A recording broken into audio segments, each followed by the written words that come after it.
ఉచిత కాన్పులు, సిజేరియన్లు మరియు అన్ని రకాల ఎమర్జెన్సీ వైద్య సేవలు ఇక్కడ అతి తక్కువ ఖర్చులతో చేయబడును. ఇట్లా చెల్మడ ఆనందరావు జనరల్ హాస్పిటల్, బొమ్మకల్, కరీంనగర్.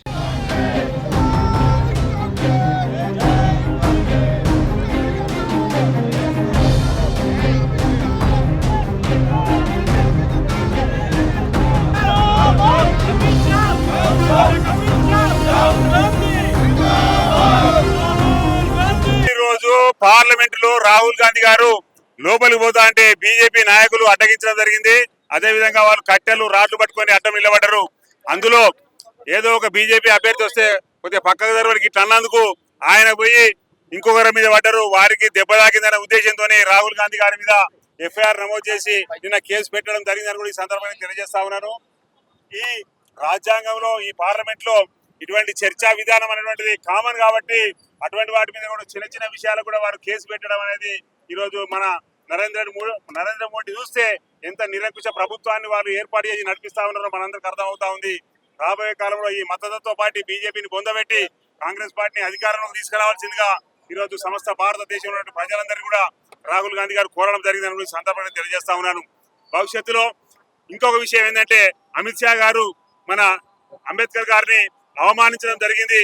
ఆయన ఏమంటాడు అంటే ఈరోజు రాజ్యాంగాన్ని రక్షించాలంటే అంబేద్కర్ రాసిన రాజ్యాంగం ఉండాలని పార్లమెంట్ లో అందరు కోరితే మీరు ఊకే అంబేద్కర్ అంబేద్కర్ అంటుర్రు, రామరామ అని జపం చేయండి, ఇంత పుణ్యం జరుగుతుందని కూడా ఇటువంటి మాటలు మాట్లాడి ఈరోజు డాక్టర్ బిఆర్ అంబేద్కర్ గారిని అవమానించడం జరిగింది. అంబేద్కర్ అంటే ఈరోజు భారత రాజ్యాంగాన్ని రాసినటువంటి వ్యక్తి. ఈరోజు మనమందరం ఈ దేశంలో సుభిక్షంగా అన్ని హక్కులను అనుభవిస్తున్నామంటే డాక్టర్ బిఆర్ అంబేద్కర్ రాసినటువంటి రాజ్యాంగం అని కూడా ఈ సందర్భాన్ని తెలియజేస్తా ఉన్నాను. రాబోయే కాలంలో ఖచ్చితంగా నరేంద్ర మోడీని గద్దెదించినట్టయితేనే ఈ దేశంలో రాజ్యాంగం అనేది కాపాడబడతారని కూడా మీ అందరికి తెలియజేయడం జరిగింది. గతంలో 400 సీట్లు గెలిస్తే రాజ్యాంగాన్ని మారుస్తానటువంటి నరేంద్ర మోడీ గారు ఈరోజు 230 సీట్లు వచ్చినాక ఇంకా ఏం చేయాలో వాళ్ళకి అర్థం కాకుండా ఈరోజు రాహుల్ గాంధీ గారి మీద దాడి, అదేవిధంగా ప్రియాంక గాంధీ కావచ్చు, కాంగ్రెస్ పార్టీ నాయకుల మీద మల్లికార్జున ఖార్గే కూడా నూకేస్తే వారు కూడా మోకాలకు దెబ్బ తాగడం జరిగిందని కూడా సందర్భంగా తెలియజేస్తా ఉన్నాను. మా మీద ఏ విధంగా అయితే కేసులు పెట్టారో అదేవిధంగా బీజేపీ అమిత్ షా గారి మీద, నరేంద్ర మోడీ గారి మీద కేసులు పెట్టి వాళ్ళని కూడా అరెస్ట్ చేయాలని కూడా ఈ సందర్భంగా తెలియజేస్తా ఉన్నాను. ఈ అవకాశం కల్పించినటువంటి మీడియా మిత్రులకు అందరికీ ధన్యవాదాలు. కొమ్మటిరెడ్డి పద్మాకర్ రెడ్డి, వర్కింగ్ ప్రెసిడెంట్, కరీంనగర్ జిల్లా, కరీంనగర్. ధన్యవాదాలు. బాబాసాహెబ్ అంబేద్కర్ గారి యొక్క రాజ్యాంగాన్ని కీచపరుస్తూ అంబేద్కర్ గారి పేరు తీసుకొని అనుచిత వ్యాఖ్యలు చేసినటువంటి అమిత్ షాని వెంటనే బర్తాఫ్ చేయాలని, ఈ దేశాన్ని కాపాడాలని పార్లమెంటు ప్రతిపక్ష నాయకుని హోదాలో పార్లమెంట్ ముందు ధర్నా చేస్తూ పార్లమెంట్లోకి ప్రవేశిస్తున్నటువంటి రాహుల్ గాంధీపై కొంతమంది మతోన్మాద బీజేపీ ఎంపీలు నెట్టేయడంతో ఒకరి మీద ఒకరు పడి దెబ్బలు తాకే పరిస్థితి ఏర్పడ్డది. అంటే పార్లమెంట్లో కూడా గుండాయిజం చేస్తున్నటువంటి బీజేపీ ఎంపీలు యావత్ భారతదేశం కాదు ప్రపంచం చూస్తుంది.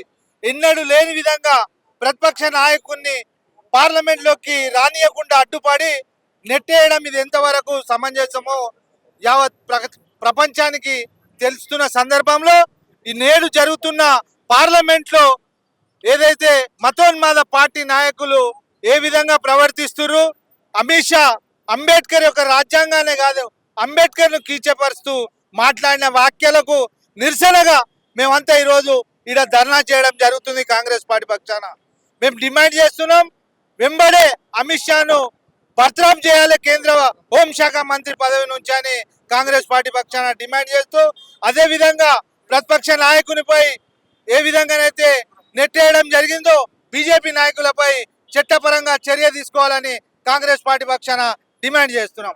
వైద్యుల అంజన్ కుమార్, పిసిసి రాష్ట్ర కార్యదర్శి. ఈరోజు భారతదేశం పార్లమెంట్ సాక్షిగా ప్రతిపక్ష నేత రాహుల్ గాంధీ గారి మీద పార్లమెంట్ సాక్షిగా దాడి జరిగింది.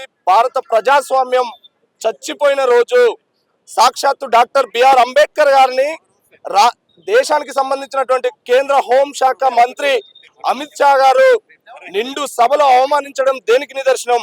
ఒకడేమో భారత రాజ్యాంగాన్ని రద్దు చేస్తా అంటాడు, ఒకడేమో భారత రాజ్యాంగ పత్రులను కాలబెడతాడు. అంటే మతతత్వ పార్టీ అయినటువంటి బీజేపీ ఈ రోజు దేశంలో 3వ సారి అధికారంలోకి వచ్చిన తర్వాత మాకు ఎదురే లేదు, భారత ప్రజాస్వామ్యాన్ని రాసినటువంటి రాజ్యాంగాన్ని రాసినటువంటి అంబేద్కర్ను కూడా కించపరుస్తున్నటువంటి దేశం ఈ రోజు ఎటుపోతుందో తెలియనటువంటి పరిస్థితిలో కొట్టుమిట్లాడుతుంది. అలాంటి పరిస్థితిలో రాహుల్ గాంధీ గారు ధైర్యంగా నిలదీసినందుకు ఆయన మీద సాక్షాత్ భారత పార్లమెంట్ లో దాడి చేయడం దేనికి నిదర్శనమో ఒకసారి మతతత్వ గుండాల్లారా ఆలోచన చేయాల్సినటువంటి అవసరం ఉంది. కాబట్టి బీజేపీ గుండాల్లారా ఖబర్దార్, భారత ప్రజాస్వామ్యం మొత్తం కూడా మిమ్మల్ని చూస్తుంది.